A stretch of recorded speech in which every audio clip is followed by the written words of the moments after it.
தலைவர் யாருங்க? கட்சியின் தலைவர் வந்து எங்க அண்ணன் விஜய் அவர்கள் தான். அவர் சொல்ற கருத்து தான் உண்மை. ஏங்க அதெல்லாம் புரட்டே இல்ல. ஏங்க அவர் தவறா சொல்லிருக்காருங்க. ஏன் நம்ம தலைவர் எலெக்ஷன் அன்னைக்கு கருப்பு சோப்பு சைக்கிளோட வந்து உங்களுக்கு ஆதரவு கொடுக்குறேன்னு சொன்னாரு. உங்களுக்கு எல்லாம் வந்து நன்றி உணர்வு இல்ல? என்ன நன்றி இருக்கு? அரசியல்ல ஒருத்தர் அழிக்கிறதுக்கு இவ்வளவு பெரிய குற்றச்சாட்டுகளா சொல்ல முடியும்? இப்ப 2021 சட்டமன்ற பொதுத் தேர்தல் 2021 சட்டமன்ற பொதுத் தேர்தல்ல விஜய் வந்து நாம் தமிழர் கட்சிக்கு ஆதரவு தெரிவிக்கல. அவர் மிதிவண்டி ஓட்டிட்டு போய் திமுக ஆதரவு தெரிவிச்சார். மறக்க மாட்டேன்னு நினைக்கிறேன். திமுக ஆதரவு தெரிவிச்சாருன்னு யார் சொன்னாங்க? தலைவர் சொன்னாரா? ஆதரவு யாருங்க?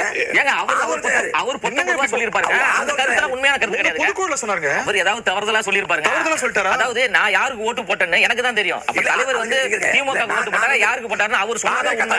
சரிங்களா? ஆதரவு பேசுறது தவறுனா தாவே கட்டளை அறிவிக்கும். அவர் அறிவிப்பாரு. இல்ல தாவே கட்டளை. அதே தாவே கசரா தான் நானும் பேசுறேன். அவர் திமுக ஓட்டு போடலங்க. இவரோட அவர் பொறுப்பு இல்ல.